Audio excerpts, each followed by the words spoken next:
Welcome to A Slob Comes Clean, the podcast. I am Dana K. White.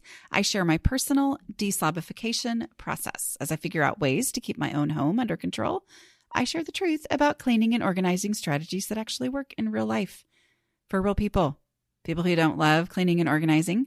Thanks for joining me today. This is podcast number 398, and I'm calling it How to Work Decluttering into Whatever Time or Energy You Have. So I talk about reality-based cleaning and organizing. I was on an interview recently where somebody said, "What do you mean by reality-based?" And I was like, well, there's a lot of things that feel like they're supposed to work on paper. It's actually pretty easy to write out a plan for decluttering, to write out a plan for changing how your house has always functioned. And yet, then there's reality, and not everything works in reality the way that it does on paper. And a big part of that embracing reality-based cleaning and organizing, decluttering, is acknowledging the reality of time constraints or time frustrations or time limitations, which is probably the same thing as constraints, but whatever, or energy limitations. So acknowledging that, like, there are a lot of things that would work in an ideal world where all the time that you needed was guaranteed to be available to you, and all of the energy that you might need and decision-making power, all of that was just going to be unlimited and available whenever you needed it. But most of us, especially most of us listening right now, right, don't live in that ideal world where what is written on paper is going to work out exactly like that in real life. Okay. So we're rethinking how we declutter, which, I mean, I'm not talking about a new way to declutter. I'm talking about the way that I declutter, which is designed for myself. I came up with my decluttering strategy, which is a 5-step, no mess, progress and only progress process. I came up with it for myself to be able to make real progress even when I can't predict an amount of time that I'm going to have available. Even when I don't know when I'm just going to be done. I'm done. I can't do any more. Okay. Even when I am guaranteed to get distracted in the middle of it, I'm going to make progress doing things this way. Okay. And so I had to rethink how I decluttered in order to eliminate some of these very best excuses. Now, just to be clear, when I say excuses, I'm not saying they're not legitimate. Okay. These are legitimate challenges. Time limitations and energy limitations are legitimate challenges that I face, that you face, that honestly most people face when decluttering, but then there are those of us who it's extreme, right? And so we face these challenges, but if I want to change my home and I have this legitimate challenge, and then I imagine how it can't be solved, and so I never do anything, that's when it flips over into being an excuse. So, there are excused absences, right? At school. Like, your kid misses school, and there are certain reasons why they are allowed to miss school. They had an actual, sickness, or they had an actual, family emergency or whatever. My daughter gets I think 2 days of her senior year where she's allowed to go. It's an excused absence to go visit a college. Like, these are legitimate reasons why this happens. But then there's also, all teachers will say, people giving excuses. Like, is it excused or is it? Anyway, I'm rambling on that. But that's what we're talking about today. Limited time and limited energy. When you are in those situations, how do you still make decluttering process? But here's the beauty of it, okay? And I don't want to focus too hard on this because it is a perk of doing things in this way, but it's one of those things that you just have to trust me this is going to happen in the future, because if this becomes your focus in the beginning, it can kind of backfire and get you like, I'm not seeing this perk yet, and so maybe this isn't working, but I promise it's going to work. And that is that when you're in a situation where you have limited time, limited energy, and you would declutter in a way to actually make real progress in whatever time, whatever energy you have, it ends up increasing time and increasing energy. So when my house was a disaster, I was spending a lot of time looking for things. I was spending a lot of time digging out to be able to do regular old tasks like cook. I had to first clear the space that I needed to cook. I had to first wash the skillet to be able to use it. I had to first, even just washing the skillet was its own rearranging act because the sink was full. So it was taking me a lot of time to do basic things that once I decluttered, it freed up a lot of time, and then it freed up a lot of actual time, but then also like time that passed while I was feeling guilty and frustrated. There were so many times where I would think, which thing do I do? There's so much to do. Right? I know there's so much to do. Oh, that wouldn't make enough of a difference. That's not a good use of my time. And so in the meantime, I was using up a lot of time thinking about and trying to analyze the best way to use my time. And once I actually got the stuff out of my house, it made cooking easier. It made cleaning easier. It made decluttering easier. The more stuff that was gone, the more I was able to see and understand quickly what else needed to go. One of the reasons that I always talk about those first 3 steps being decision-free and, emotional energy free is that once I can get the trash, the easy stuff, which easy stuff is stuff that already has a home. It's just out of its home. But once I get the trash, the easy stuff, and the donations, like, I can just go ahead and stick this in the donate box without asking myself any decluttering questions. Once I get those things out, then it increases my ability to tackle what's left because it clarifies what there is that's left. I can see what I'm actually dealing with because all of these things that, I'm looking at this space and there's a old plastic cup in there that needs to go. Well, as long as it's still in there, it's another thing for me to have. But once that's gone, like I'm acting on this non-decision that doesn't even need to be made, that just needs to go straight into recycling or trash or whatever I've got. When I get that out of there, it immediately makes what's left faster, right? Because now I'm only dealing with the things like as I work on projects, I like to take a moment every once in a while and go, okay, what in here is feeling like it's something to do, but actually this part is already done. I can check that off the list. And then I'm like, okay, now I actually know what I'm dealing with. And it frees up time and it frees up energy to be able to work on that. But that is something that happens. It increases my energy. The more I declutter and I experience what it's like to live in a house with less stuff, I experience that it's easier to cook or clean or, get out of the house quickly to do the thing because I don't have to search, in 6 different spaces for my shoes or whatever, which by the way, if you have a German Shepherd, I already was a shoe loser, but, she legitimately carries off my shoes. So I feel a little justified in that. But anyway, I'm freeing up so much time and energy from that.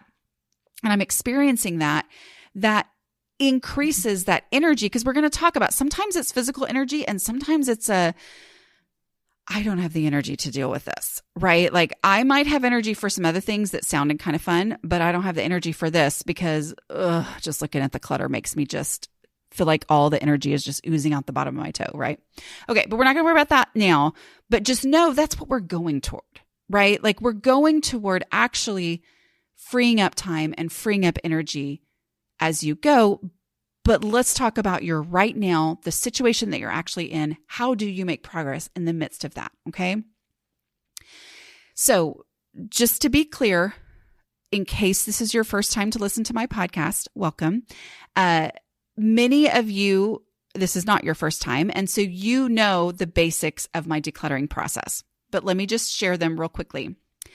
It's 5 steps. You do not have to do any more than, any step that you do, I guess a better way to say this is any step that you do is going to move you forward.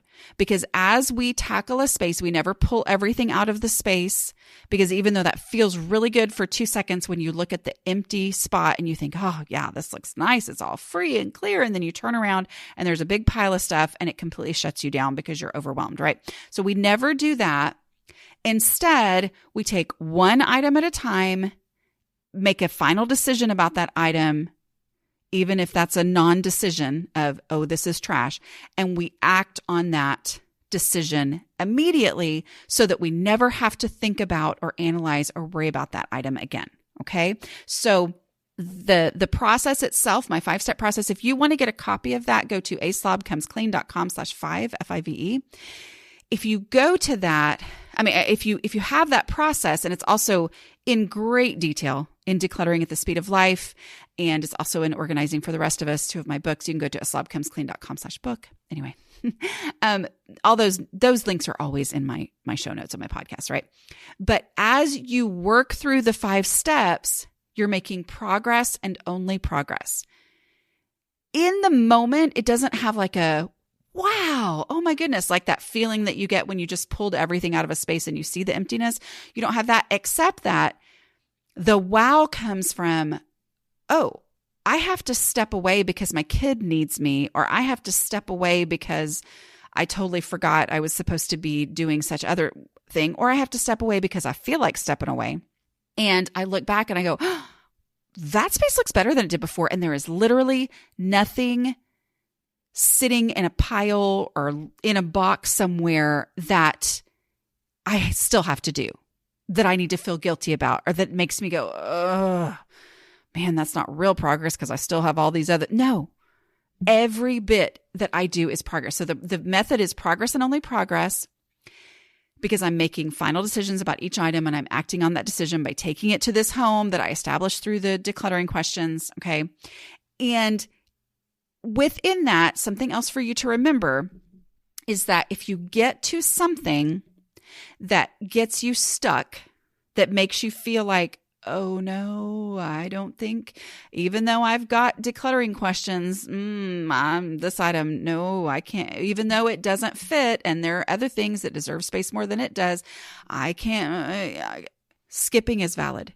That is a valid strategy. It is better to skip an item that gets you stuck than to let yourself get stuck and quit.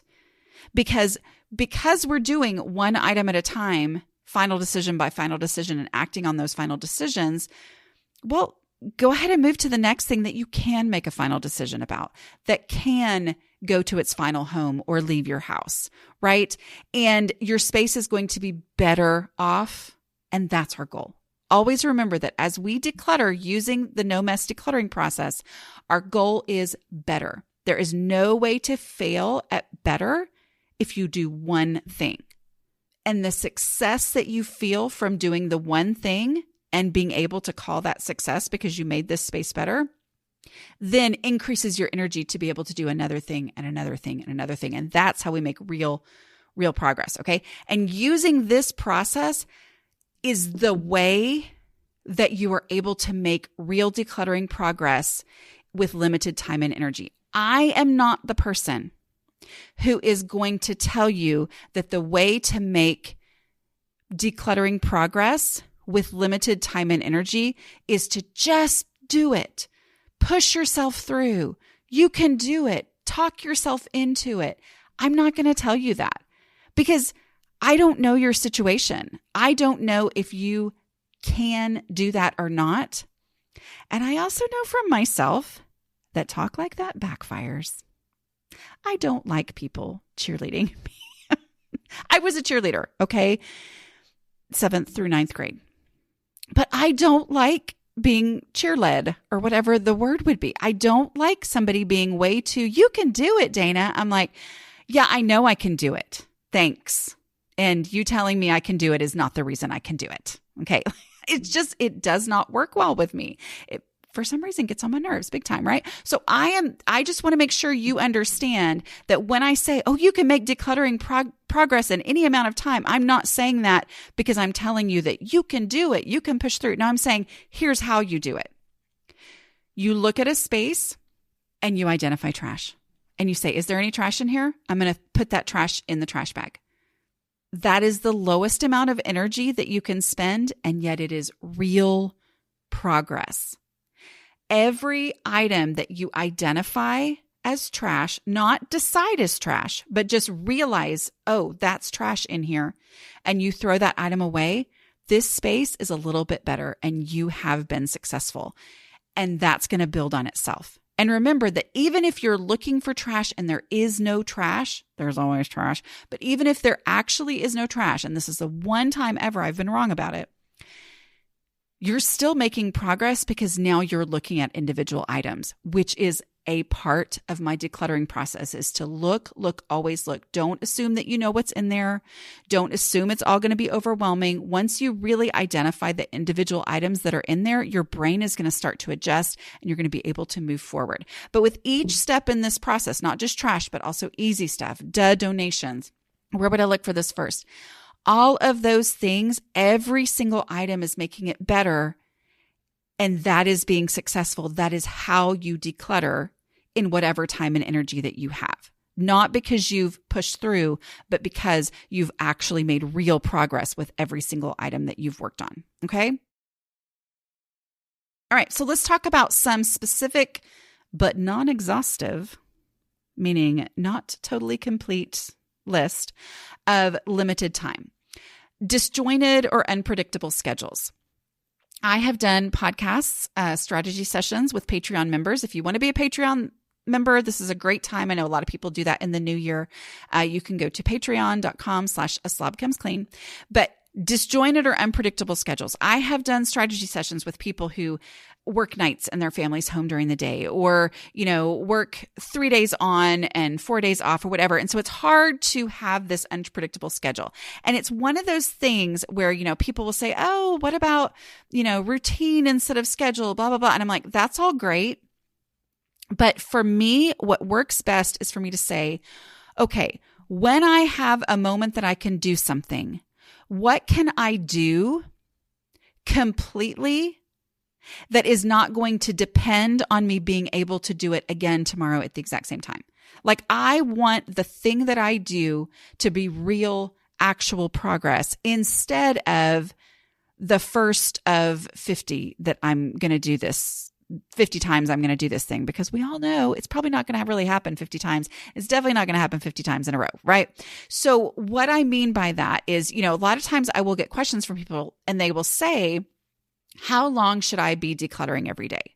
And I know what's happening when they're asking that question, because I used to ask the exact same question. I had that was my thing. I remember first got married. I was totally shocked that my apartment was a complete disaster, even though it had always been a disaster when I'd lived by myself. But, I was like, wait a minute, I'm married now. I thought once I got married, this was going to matter to me enough that it wouldn't be hard anymore. And I was very wrong about that. But anyway, I remember saying to my husband, I'm like, okay, this is what I'm going to do. And I'm pretty sure it was New Year's when I said this. Okay, here's how I am going to start doing 30 minutes every day, 30 minutes of cleaning, because that's also when I thought of everything, decluttering, daily stuff, all that kind of stuff is cleaning, right? I was like, I'm going to do 30 minutes every day. That's what I'm going to do. And I remember my husband going, that's a long time every day. And me being like, yeah, but there's so much and it's got to do what? I get the question a lot. How long should I be decluttering every day? And what I say is, don't ask yourself that question. Instead, if you have some time today, then declutter in a way where whatever time you have, whether you have the amount of time that you thought you had or you don't have the amount of time you thought you had, declutter with the no mess method. So you're making progress and only progress, and make whatever amount of progress you can make today. Because if you were to look at this space, this entryway in your house that's, got stuff everywhere, things have been piled, things have been left, and you're like, okay, well, I'm going to work on this for 30 minutes every day. And then maybe if I did that, I would be able to be done in a week or whatever. Don't worry about that because the first step is just trash. So get rid of trash for whatever amount of time that you have today. And then if you have time tomorrow, great. Start with the trash again, because that lets you, instead of think, because sometimes I'd be like, well, I did trash yesterday, so I can move to the next step. No, I'm going to always start with trash, because there might be things that are new here since yesterday, but then it also might make me keep on moving through the process. And if I do get to move on to the next step, because I did get all the trash yesterday and none reappeared, great. That's wonderful. That's great. Okay. But I'm always going to start with trash, and I'm going to work for whatever amount of time I have. Oh, okay. Well, I'm not really seeing any more trash. Okay. Next step is easy stuff. All right. I can work on easy stuff. Okay. This item belongs at the back door instead of the front door. Why? Whatever. Okay. Why in the world is not my skillet, serving dish here? Oh, that's because I took somebody something and they brought back the dish and I've set it right here, whatever. And so I take those things to their homes and time's up, but I've made real progress, right? And maybe I think, okay, well, I'm going to do this again tomorrow. Well, then tomorrow I forgot that I was busy all day long and I didn't have any time to work on my house, or, oh, we're actually going out of town. It's going to be 3 weeks, whatever. I don't know what it is, it's time to go to work, whatever. But in the time that you have, whenever you have it, follow the no mess process. And then it doesn't matter if your schedule is unpredictable. Okay? Because the problem is when I tell myself, this is what I'm going to do 30 minutes every day. And then maybe I do 30 minutes today, or maybe I tell myself, okay, and that's what I'm going to start doing tomorrow, because that's more likely what I do. Then tomorrow it never occurs to me to do 30 minutes, or I do 30 minutes for 2 days in a row. And I think this would really make a difference. Wow, I've made a big difference in 30 minutes a day. Okay, yes, I'm going to do this 30 minutes every day. And then life happens and I can't do the 30 minutes and I'm mad because I think, oh no, it's all over now. Why was I thinking I could do that? Or it doesn't occur to me to do the 30 minutes. And then I realize I could have done 30 minutes yesterday. Like that's how the things go. And that's how I defeat myself before I get started. So instead, to realize that even with disjointed or unpredictable schedules, I can still make progress whenever I have the chance. I don't have to predict how long a project will take. That was one of my biggest trip ups that I always had when I thought I had to pull everything out of a space, which then meant that I really needed to completely finish this space before I did anything else in life, cook dinner, eat dinner, talk to friends, whatever. I needed to finish this completely, which meant that I would look at the space. And as someone who struggled with clutter, I didn't have any confidence in myself. And so I'm like, oh, that's probably going to take me, 3 hours? I don't have 3 hours. And so then I wouldn't do anything. But instead, when I'm doing the no mess process, I don't have to predict how much time a project is going to take. Instead, I know that I can work on it at whatever time I have. And whenever I need to stop, I can stop and walk away. And it's going to be fine because I've only made progress. I've never put myself in a situation that's worse than it was before. Okay. Maybe your limited time is because of regular interruptions. Maybe you have young kids, and young kids are constant interruptions, right? That means that you work in whatever time that you have available, okay? Whatever time you have available. Also, one of the things with young kids that I hear a lot is, but I can't leave the room to go do whatever. Remember that trash and donations don't involve leaving the room. They actually don't involve leaving the space because the trash bag, recycling bin, and your donate box, your donatable donate box, they're right there with you. So that's no leaving of the space. You can just put things straight into, those receptacles. That's the word, right?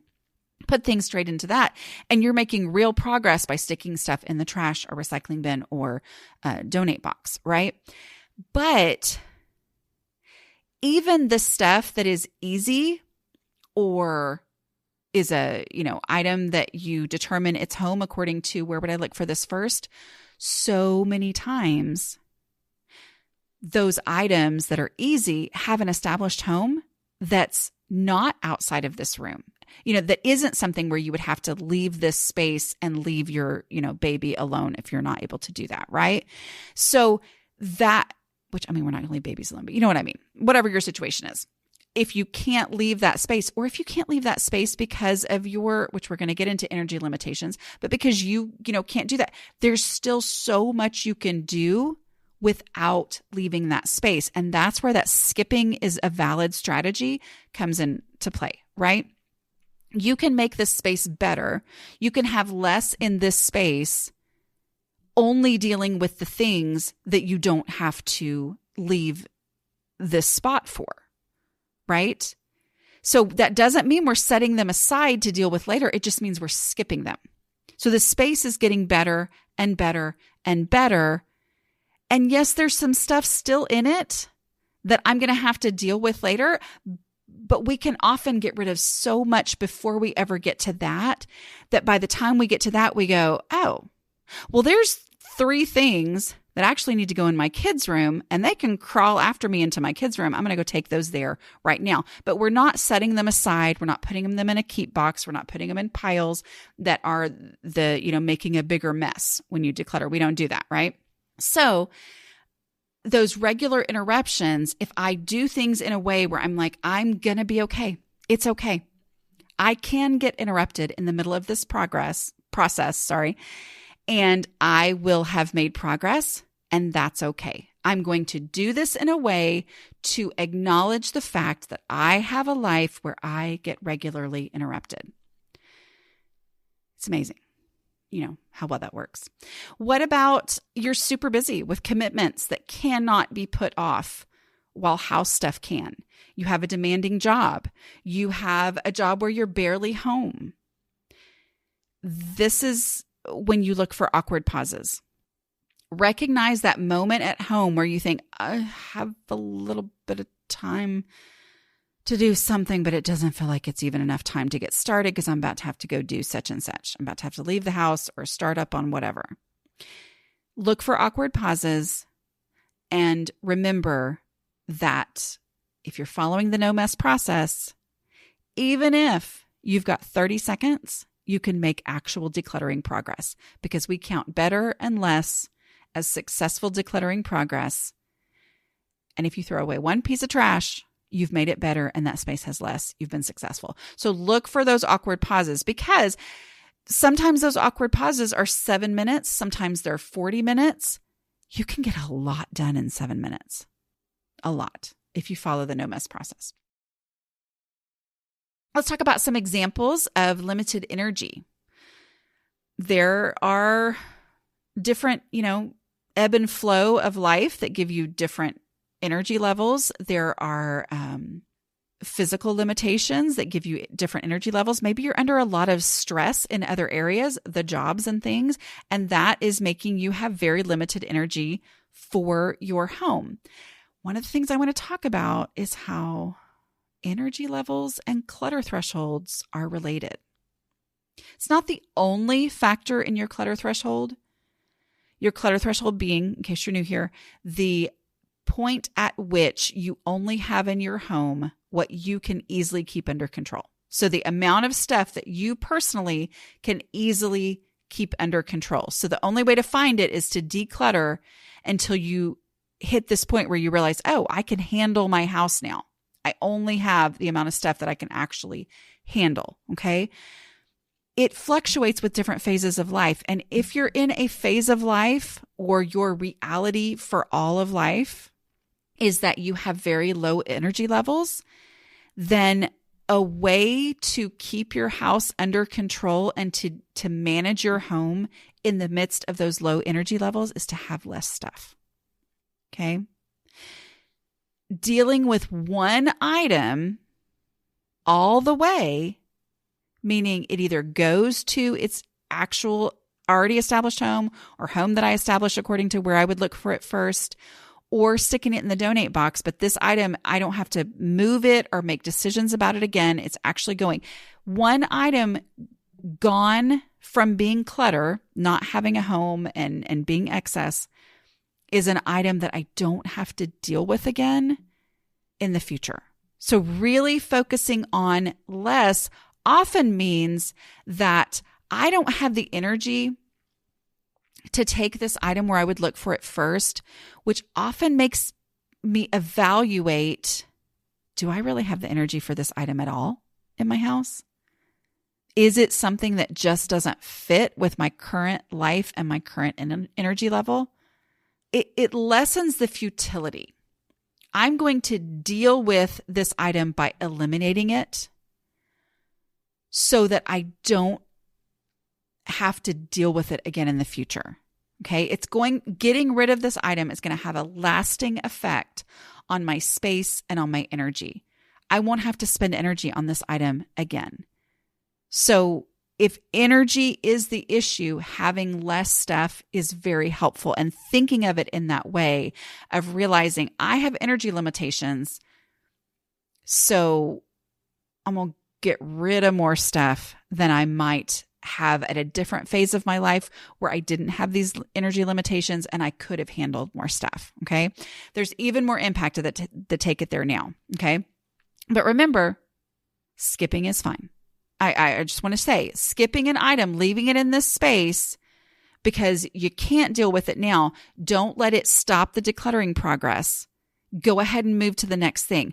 Most of the time, I'm not going to say all the time, even though I want to say all the time, but what usually happens is that you skip that item, you go ahead and get rid of other things, you make so much progress that you feel empowered to realize, oh, I can just live without that. If I just live without that item, if I just stick it in the donate box, I'll be done. Worth it, right? Okay, so here's different kinds of limited energy. You might have limited physical energy, okay? Trash and donations are powerful and don't require walking around. Trash is right there with you. The donatable donate box is right there with you. Anything you can put in there, you can make real progress, okay? You may have limited oomph. This is a word that we use in my family a lot. I'm not for sure if all families use the word oomph a lot, but I feel like it's pretty self-explanatory, right? Like I remember my daughter, I think she was 8, and I don't remember what it was. I feel like I was scratching her back or something. And she said, Mama, can you put a little more oomph into that? Meaning, yeah, if you're going to do this, let's do it right, is what she was saying. But when I say limited oomph, I mean, it's hard to get started.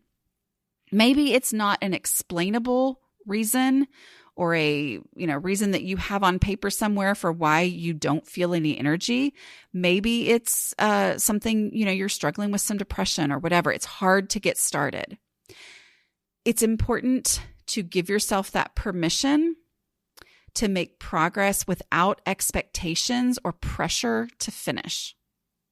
That is a huge part of the value of the no mess process, is that it's okay to start and not feel bad when you don't finish, because there's value in anything that you do. Okay. And so many times just that permission allows you to get started. And it's important to see the value in non-dramatic progress. I used to look at my house that was completely out of control. I had stuff everywhere. And then I would look at a picture of a perfect home and I would think, well, that's what I want. But then I would look back at my messy piles of stuff and I would think, oh my goodness, the thought of getting from where I am now to where I want to be, it removed all oomph from my soul, right? When I started to see small amounts of progress all along the way, even if I never got to that magazine picture that I was thinking of in my head, when I started seeing every item gone as progress, that's when I didn't need as much oomph to be able to get started because I'm like, nope, it's valuable. Sometimes I had to verbally remind myself of that. But once I did it, then I saw that I was right and it was valuable. Okay. And then there's limited emotional energy. This is a big one. I mean, I find myself saying this more than I should probably, but it's like, I don't have the bandwidth to deal with that right now. I don't have the emotional energy to deal with whatever it is right now.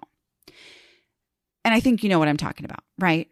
It's that decision-making energy. I can't make one more decision. Maybe in your job that pays the bills, or, you know, your job as the manager of everybody's schedules in your house.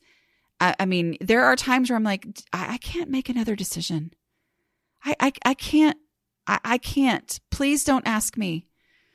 I'll tell you, I don't want to go to that restaurant, but don't ask me which restaurant I want to go to.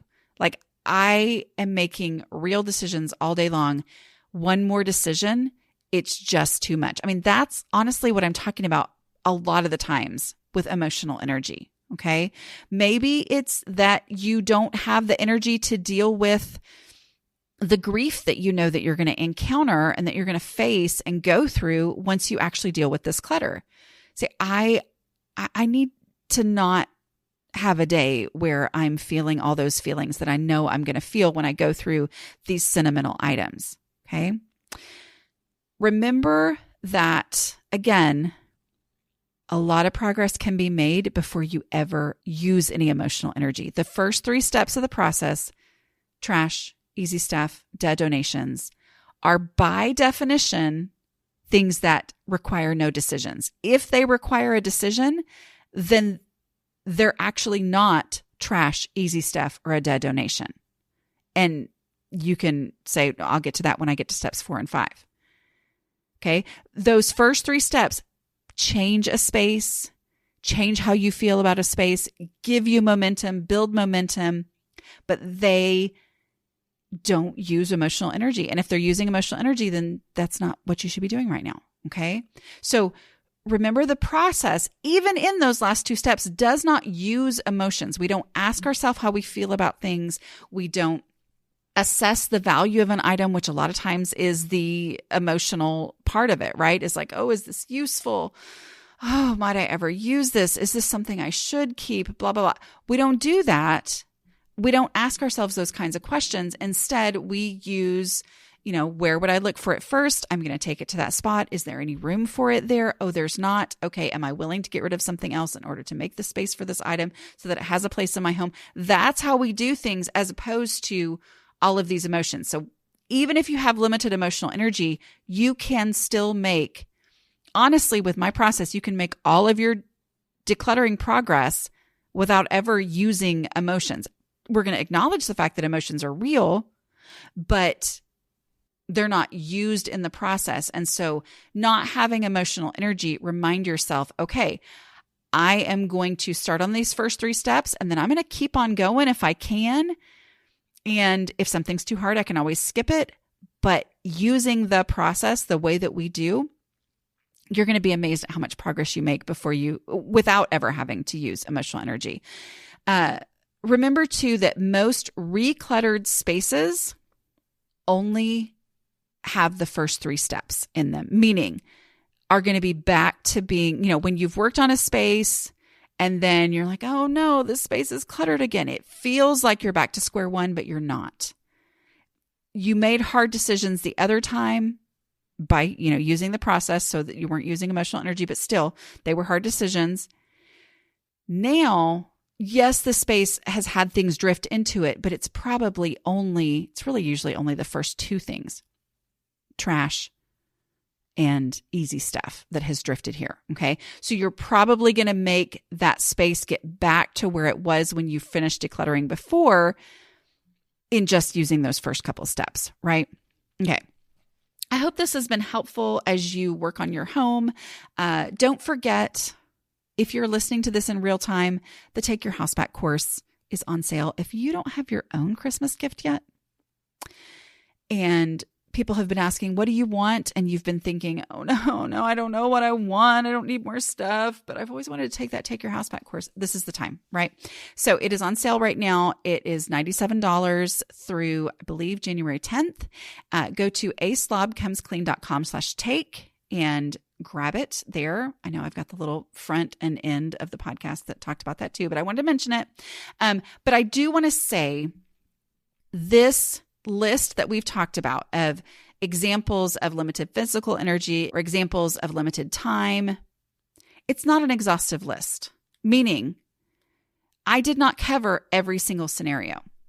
But if your unique situation has a different twist, the process will still work. Try the 5-step process. Start with trash. Take easy stuff. See the impact that it will make with whatever your unique situation, knowing that you can stop at any time that you need to or you just want to, and you're going to have only made progress. Okay. The focus is that you don't need a set amount of time. You're going to make progress and only progress, and you can stop at any point without angst or guilt or feeling the pressure of, oh no, now I just have so much more I can do before I can feel successful. Okay. There is so much power in being able to make progress in any amount of time and not put yourself into a situation where you're worse off than you were before. Okay. I hope this has been helpful, and I will talk to y'all next week. Bye.